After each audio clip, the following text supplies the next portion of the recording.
अरिहंताणं नमो सिद्धाणं नमो आर्याणं नमो उवज्झायाणं नमो लोए सव्वसाहुणम्। तीन लोक तीन काल के पंच परम गुरुओं को भक्तिपूर्वक नमन। जिनवाणी माता को नमन। आचार्य शांति सागर गुरुराज को नमन। दीक्षा शिक्षक गुरु आचार्य विद्यासागर महाराज को नमन। आचार्य वर्धमान सागर महाराज जी जो कि इस व्याख्यान माला के निर्देशक हैं उनको नमन। और समस्त आचार्य उपाध्याय साधुओं को नमस्ते। समस्त आर्यका माता जी गणनीय आर्यका माता जियों को वंदना में। समस्त अलक्ष लक्ष लिकाओं को योग्य वंदन इच्छाकार प्रतीक्षाकार। बोले चुलरत ज्ञान सागर जी महाराज की जय।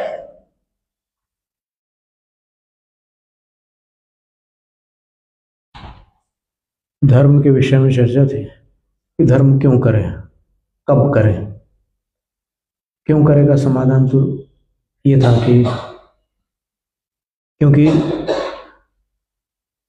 दुख किसी को इष्ट नहीं है, कोई भी दुखी होना नहीं चाहता। तो दुखी होना नहीं चाहता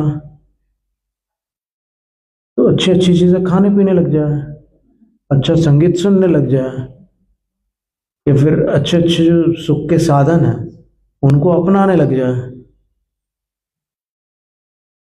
तो फिर कहते हैं कि अगर ऐसा कोई करता भी है तो उसको कुछ काल में ऐसा अनुभव होता है कि जिसको मैंने सुख समझा था वो मात्र सुविधा थी, सुख नहीं था। और सुविधा को सुख समझना भ्रम है। सुख इससे भी अलग चीज है। ये सारी चीजें मिल जाए तो इसका जब कोई मनुष्य उपभोग करता है, इनका सेवन करता है, तो उतने समय के लिए इंद्रियों को कुछ गुदगुदी होती है, इंद्रियों को अच्छा लगता है। आंखों के सामने कोई रंगीन सुंदर वस्तु आ जाए तो सुख होता है। उसको अंग्रेजी भाषा में प्लेजर कहते हैं।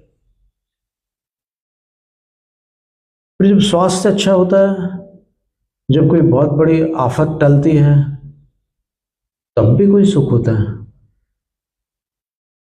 उसको बोलचाल की भाषा में खुशी कहते हैं, उसको मजा कहते हैं। इंद्रिय सुख को मजा कहते हैं। और बाकी जो थोड़े अधिक काल तक के रहने वाला जो सुख है उसको खुशी कहते हैं। और एक तीसरी श्रेणी ऐसी भी है कि जहां पर न तो इंद्रियों के विषयों की आवश्यकता है, नहीं और किसी प्रकार की सुविधा अपेक्षित है, बल्कि अपने अंदर से अपने को अच्छा लग रहा है। जैसे बहुत दिनों बाद गुरु के दर्शन किए तो फिर अपने मित्रों से कहते हैं कि आज आनंद आ गया। बहुत समय बाद एक भव्य अनुष्ठान किया, कोई भक्तामृत विधान है या फिर और कोई अनुष्ठान किया, तब भी अंदर से ये शब्द निकलता है कि आज तो भाई आनंद आ गया, आज तो सुख हो गया। ऐसा नहीं कहता कोई, आज आनंद आ गया ऐसा कहता है। तो फिर तीन कैटेगरीज हो गई, प्लेजर, हैप्पीनेस, ब्लिस। तो वो जो ब्लिस है आखिरी वाली, वो जब तक प्राणी को प्राप्त नहीं है तब तक उसको जितना भी सुख होगा वो अशांत सुख होगा। और ब्लिस जो है वो शांत सुख है। अशांत सुख और शांत सुख में अंतर है। अशांत सुख पराधीन है, शांत सुख स्वाधीन है।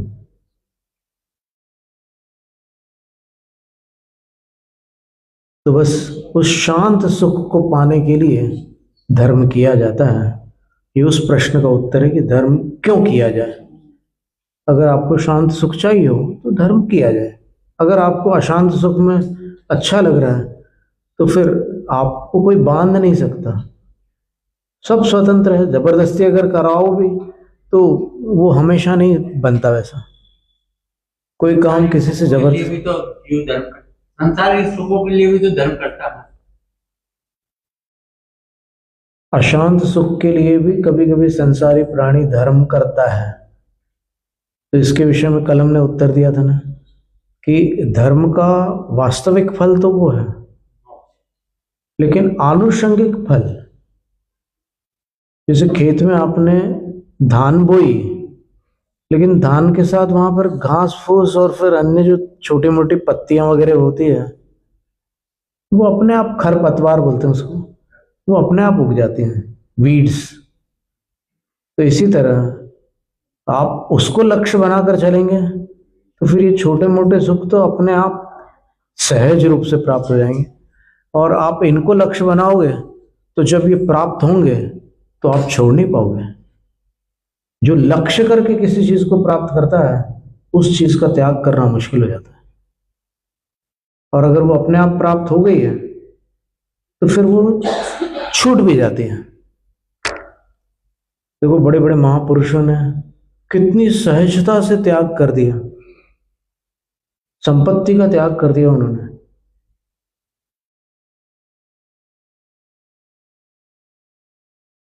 और मुड़कर नहीं देखा, जितना देखना था देख चुका, अब दोबारा नहीं देखूंगा, ये स्थिति आ गई उनकी। और वास्तव में त्याग इसी का नाम है।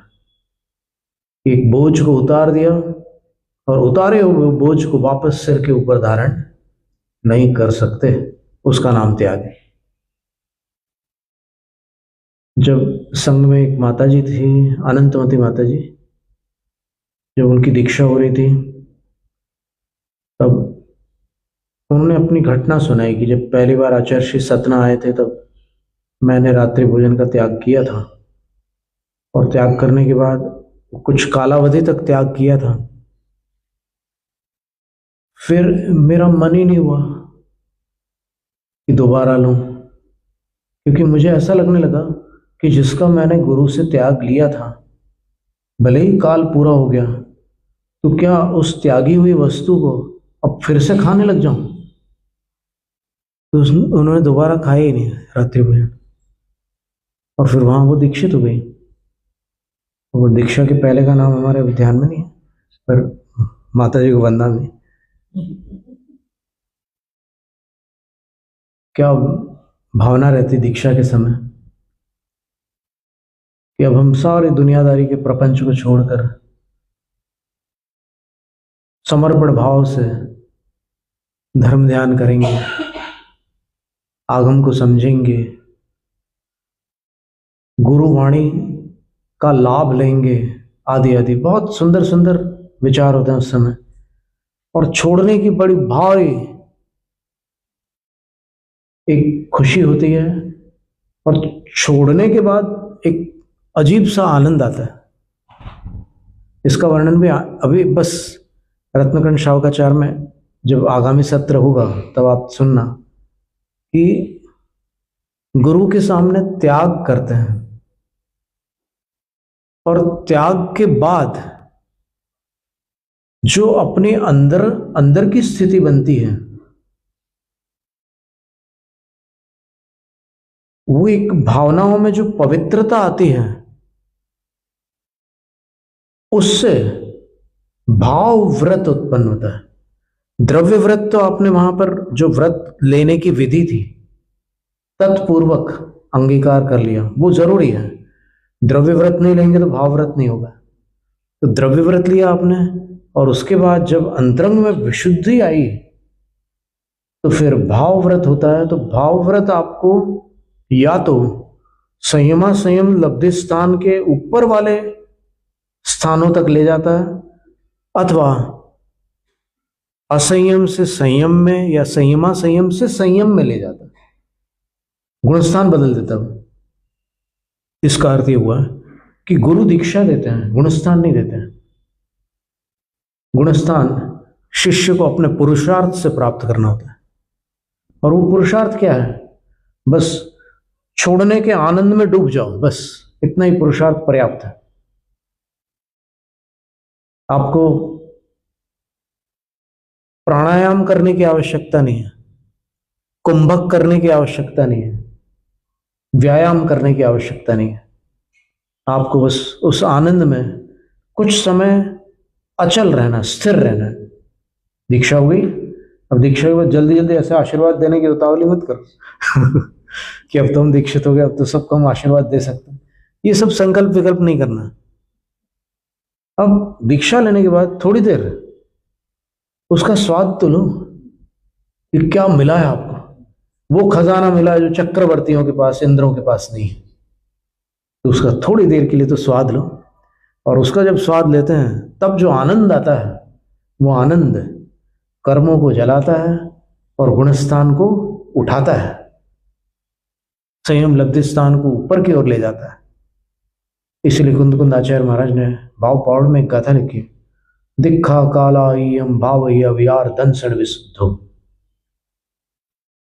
सम्यक दर्शन से निर्मल होते हुए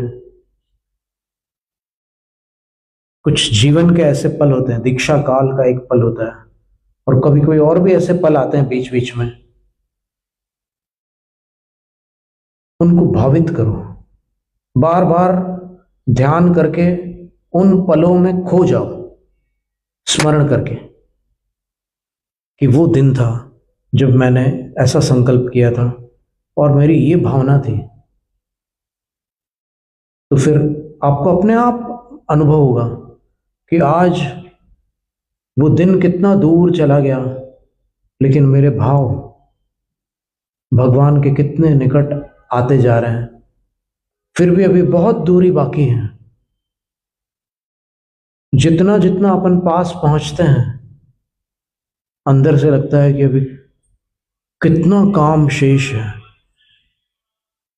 ऐसा नहीं लगता कि बस अब थोड़ा ही काम बचा है, नहीं, लगता है कि अभी तो असली काम तो अभी बचा है। छोड़ते गए, पहले 5 पापों को स्थूल रूप से छोड़ा, अणुव्रति हुए, फिर और उसमें वृद्धि की। उदाहरण के लिए ब्रह्मचर्य, पहले आपने व्यसन का त्याग किया, 2 व्यसन जो छोड़े आपने, उतना ब्रह्मचर्य आपके जीवन में आया। उसके बाद अनुव्रत धारण किए तो थोड़ा और विकास हुआ। उसके बाद 6ठी प्रतिमा में दिवा ब्रह्मचर्य हुआ और विकास हुआ। 7वीं प्रतिमा में पूरा ब्रह्मचर्य हुआ और विकास हुआ। 11वीं प्रतिमा में पत्नी को ही छोड़ दिया और जाकर के संघ में दीक्षित हो गया, सहमति से। ऐसा नहीं कि मतलब किसी को दिल दुखा करके नहीं, चले गए, संगस्त हो गए। फिर उसके बाद में फिर निर्ग्रंथ पद में चले गए, वानप्रस्थ का ब्रह्मचर्य, फिर निर्ग्रंथ का ब्रह्मचर्य, और उसके बाद फिर ब्रह्मचर्य धर्म। देखो, ब्रह्मचर्य महाव्रत अलग है, फिर ब्रह्मचर्य धर्म, और फिर अंत में निर्विकल्प ब्रह्मचर्य, परम ब्रह्म में लीन हो जाना, शुद्धोपयोग को प्राप्त हो जाना। और फिर 14वें गुणस्थान में 18,000 शील से रहित हो, कुशील से रहित हो गए। 18,000 जो शील के गुण हैं उनको प्राप्त कर लिया।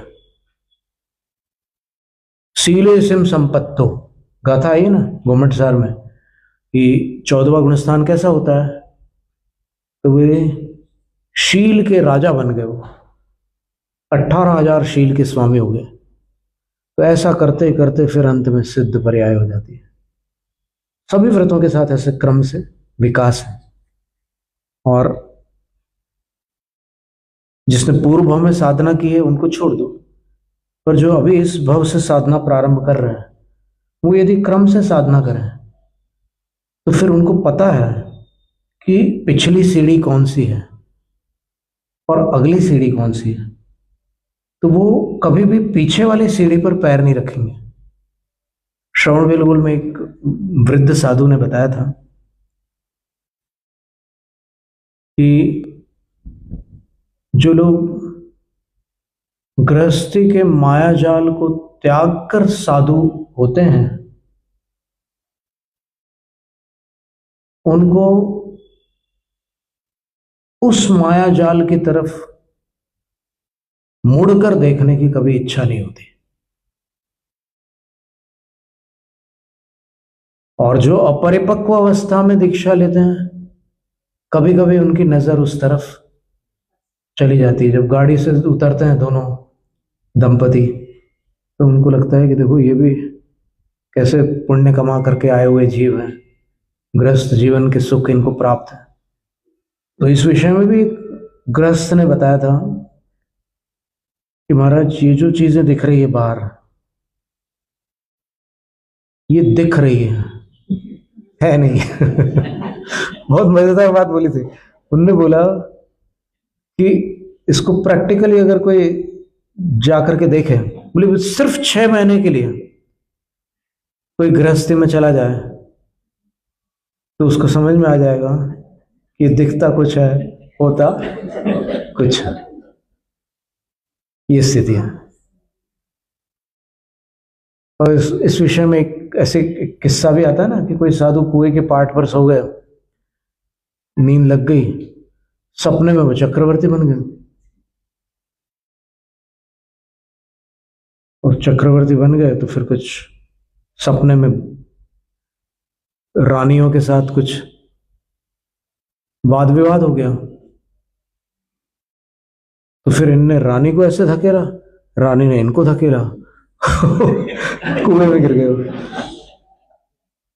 और कुएं में पानी में छपाक से गिरे, नींद टूटी और एकदम बोले कि अरे ये क्या हो गया।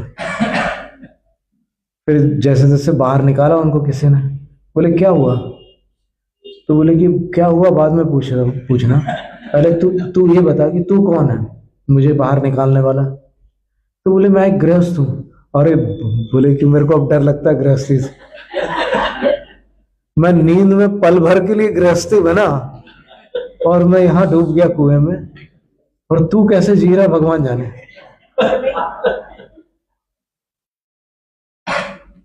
तो वो जो प्रश्न था कि धर्म करने वाले कई बार संकटग्रस्त पाए जाते हैं, उनके जीवनों में बड़े संघर्ष होते हैं, और जो धर्म से कोसों दूर हैं वो मौज मस्ती से जीते हैं। ऐसा क्यों? इसका समाधान देते हुए रैणसार ग्रंथ के 29वीं गाथा में ग्रंथकार लिखते हैं, बड़ी सुंदर गाथा और बहुत सुंदर जवाब है। प्रश्न इतना मजेदार प्रश्न है, उसका उत्तर दे रहे हैं। दाणीणं दालिद्दं दाणीणं दारिद्दं लोहीणं किम हवति मह इसरियम उह्याणं पुव्वच्चिय कम फलम जावहोदिथिरम।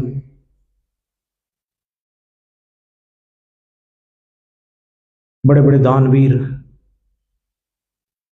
कई बार दरिद्र होते देखे जाते हैं। जैसे अकृत पुण्य की कथा में आता है ना कि उसके जो पिता थे अकृत पुण्य के, वो ग्राम प्रमुख थे, और उनकी जो पत्नी थी मृष्टदाना, कभी कोई साधु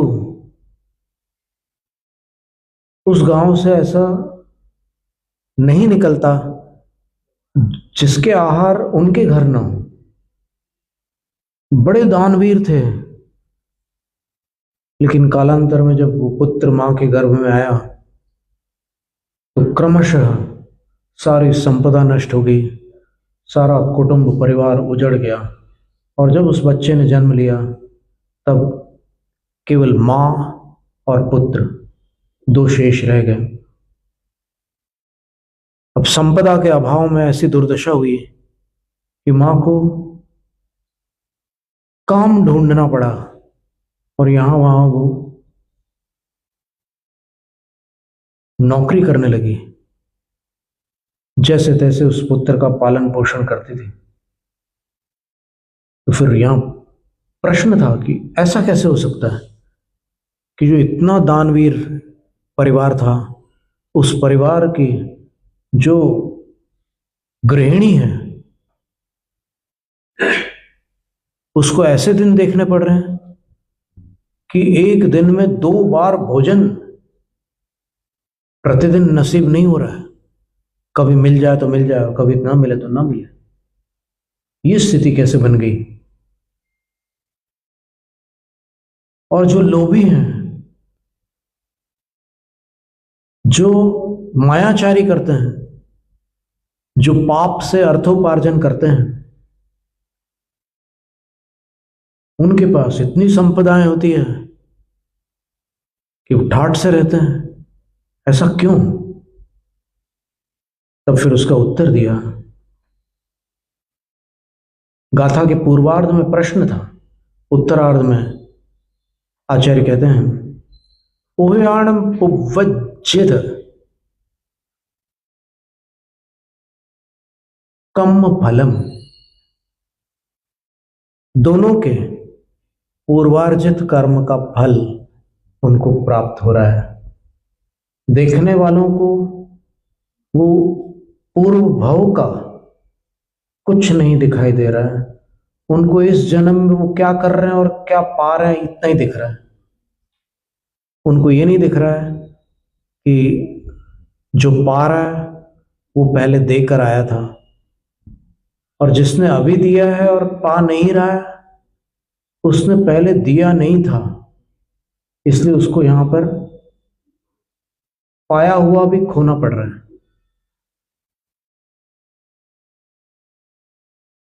तो इसमें क्या समाधान निकला? समाधान ये निकला कि इस कलियुग में ये ज्यादा देखने को मिलता है। हंस चुगेगा दाना टुनका, कौवा मोती खाएगा, रामचंद्र के सिया से ऐसा कलयुग आएगा। ये स्थिति पद्म पुराण में भी बताई, उत्तर पुराण में भी बताई कि ऐसा समय आएगा ही। और अब तो खैर अपन तो जिस काल में है वो आया हुआ समय है, मतलब आ ही चुका है।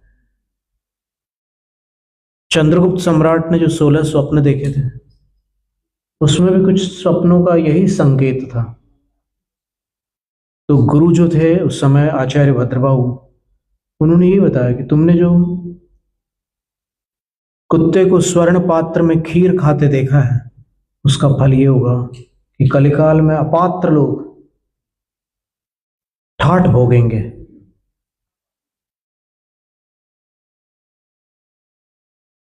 तो इस काल में ये अधिक है। ऐसा नहीं कि चौथे काल में ये सब नहीं होता था, चौथे काल में भी होता था। कई ऐसे दुष्ट लोग थे जो बड़े संपत्तिशाली थे, और कई धर्मात्मा थे जो असंपन्न थे। बृहत कथा कोश में एक कथा आई है सौम्या सती की, आपने सुना होगा नाम। कि वो सौम्या सती जो थी, उसके ऊपर मिथ्या आरोप लगाया गया था और बड़ी विषम स्थिति को प्राप्त हुई थी।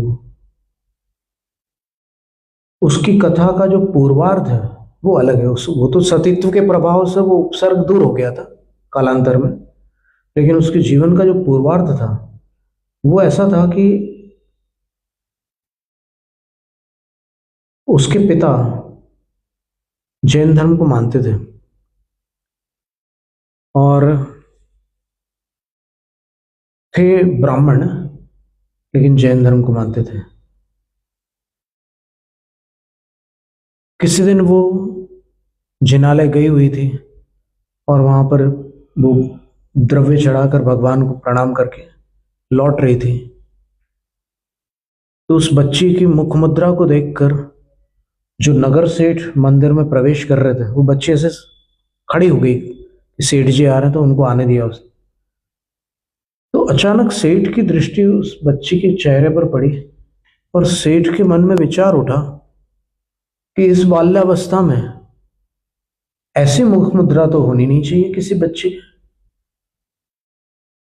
ऐसी तनावपूर्ण, ऐसी उदास और ऐसे चिंतित मुखमुद्रा क्यों है इस बच्ची की? तो सेठ ने उससे कहा कि तुम रुकना, मैं कुछ तुमसे पूछना चाहता हूँ, तुम थोड़ी देर रुक जाना। तो बच्ची रुक गई। भी नगर सेठ ने मुझे रोका है तो फिर अब रुक गई। जब सेठ जी ने दर्शन किए, पुण्य चढ़ाए और फिर जो कुछ करना था विधि विधान वो सब कर लिए, तो सेठ जी उसके पास जब आए तो फिर पूछा कि क्या बात है, मंदिर में ऐसे दुखी मुंह बना करके आते हैं क्या? तुम उदास क्यों हो, मुझे बताओ। घबराओ मत, मैं तुम्हें कोई मैं कोई कठोर शब्द नहीं बोलूंगा, तुम्हें तकलीफ नहीं दूंगा। तुम मुझे सच सच बताओ क्या हो गया है।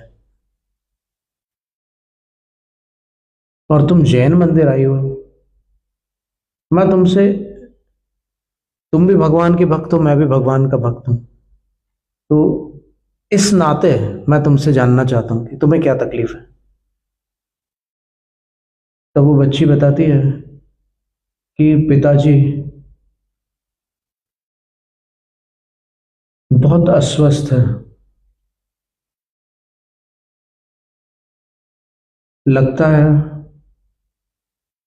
तो सेठ जी समझ गया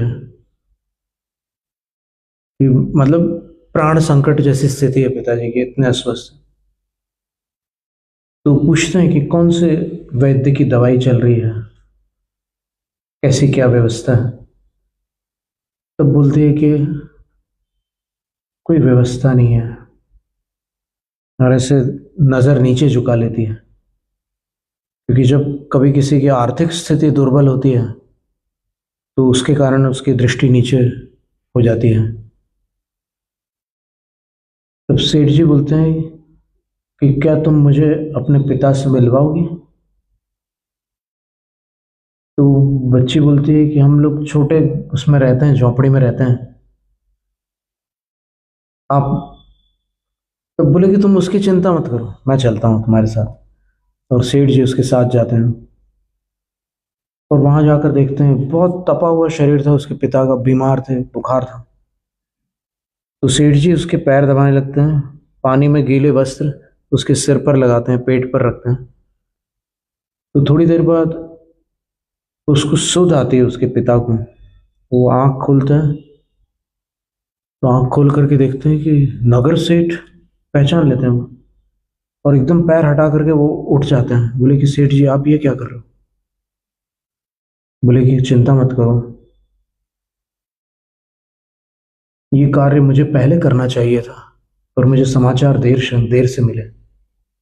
अब तुम्हारी पूरी औषध और सारी व्यवस्था मैं संभालूंगा। बोले सेठ जी आप मुझे ऋणी मत बनाओ। बोले ऋण होता है क्या ये? क्या भाई का भाई पर ऋण होता है? तो बोले सेठ जी मैं समझा नहीं भाई। बोले तुम भी जिन भक्त हो, मैं भी जिन भक्त हूं, क्या इस नाते से भाई का रिश्ता नहीं बनता? तो वो ब्राह्मण एकदम गदगद हो जाता है। फिर जब अनेक उपचार के पश्चात भी कोई समाधान नहीं निकलता, तब सेठ जी समझ जाते हैं कि इनकी आयु पूर्ण हो रही है। तो सेठ जी उनको पंच अणुव्रत आदि का परामर्श देते हैं, और उनको कहते हैं कि अब जब शरीर छूटने की स्थिति आ गई है तो फिर संलेखना पूर्वक आयु पूरी करो। वो स्वीकार कर लेते हैं, पर उनका मन शांत नहीं था। तब सेठ जी ने बहुत सारे संबोधन दिए, बहुत शास्त्र सुनाए, सब कुछ किया, लेकिन तब भी संतुष्टि नहीं हुई सेठ जी को। ऐसा लगा कि क्या बात है। अंततः सेठ जी ने पूछा कि क्या विकल्प कर रहे हो तुम, क्या संकल्प विकल्प हो रहा है, मुझे बताओ, कुछ छुपाने की बात नहीं है, निश्चिंत हो जाओ। अब क्या, कितना समय बचा है? बोले।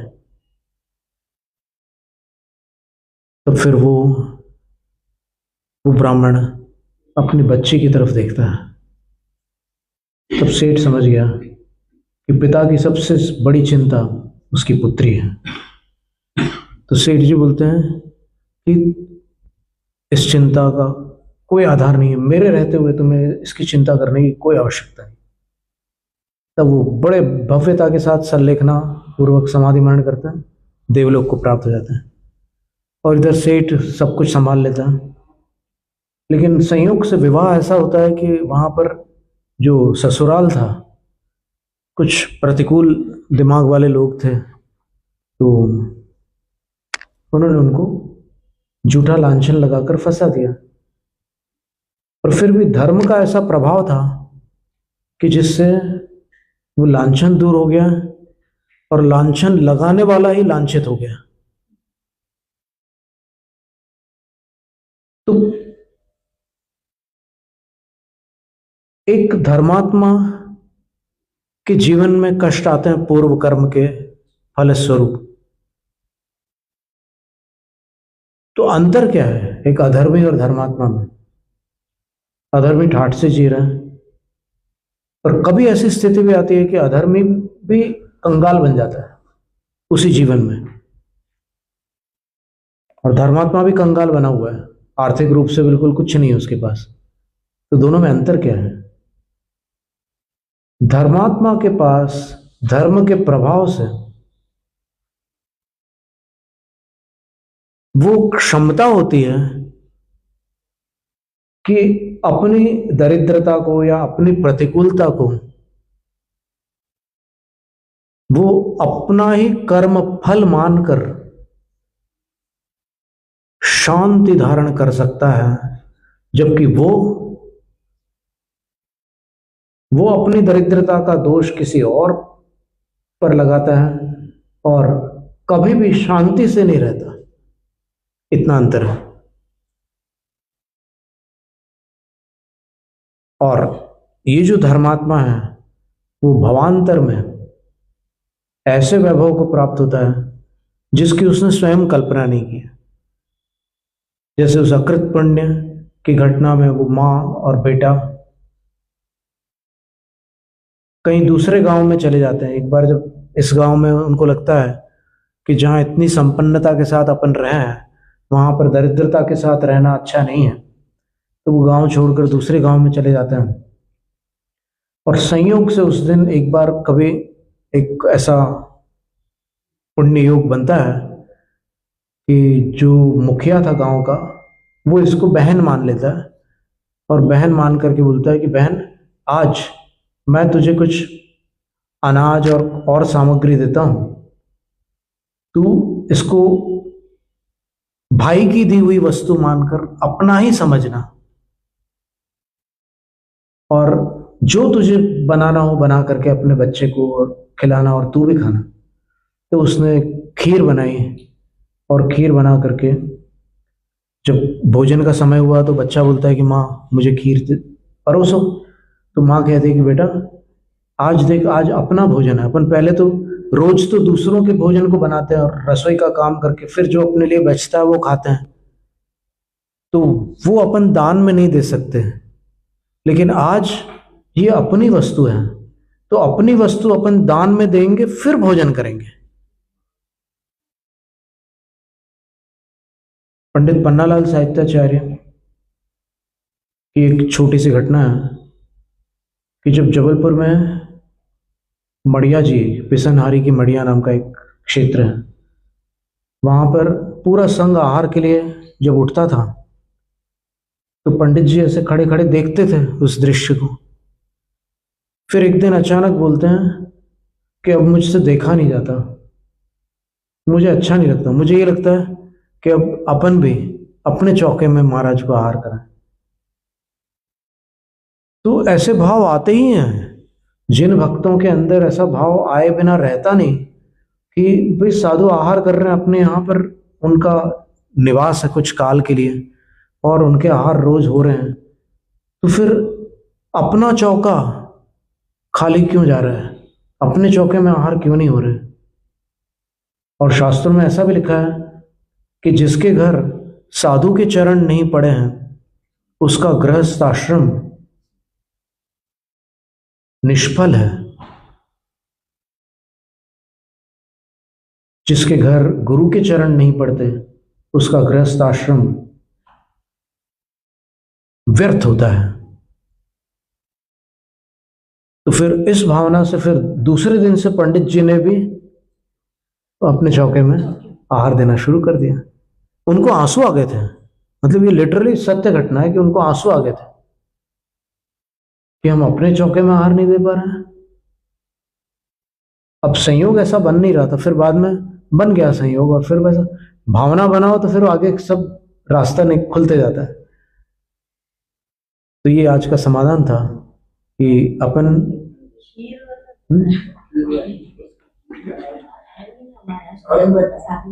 क्या बोल रहे हैं, खीर बनाई थी उसके लिए। तो वो दान फिर उन्होंने गुरु को कराया। वो मासोपवासी कोई गुरु मिल गया और उनका पड़गान हो गया और उनको आहार दान दिया, तो इतना पुण्य कमाया उन्होंने कि आगामी भव में वो मिट्टी में हाथ लगाते थे तो वहां से सोना निकलता था, ऐसा पुण्य हो गया था।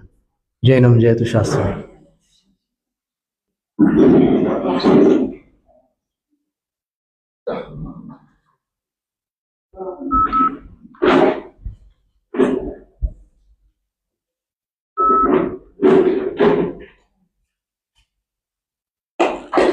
वांछित फलदात्री चिंतामणि सदृशमात तेरा, वंदन करने वाले मुझको मिले पता मेरा। बोधि समाधि विशुद्ध भावना, आत्म सिद्धि मुझको मिले और मैं पा जाऊं मोक्ष महासुख।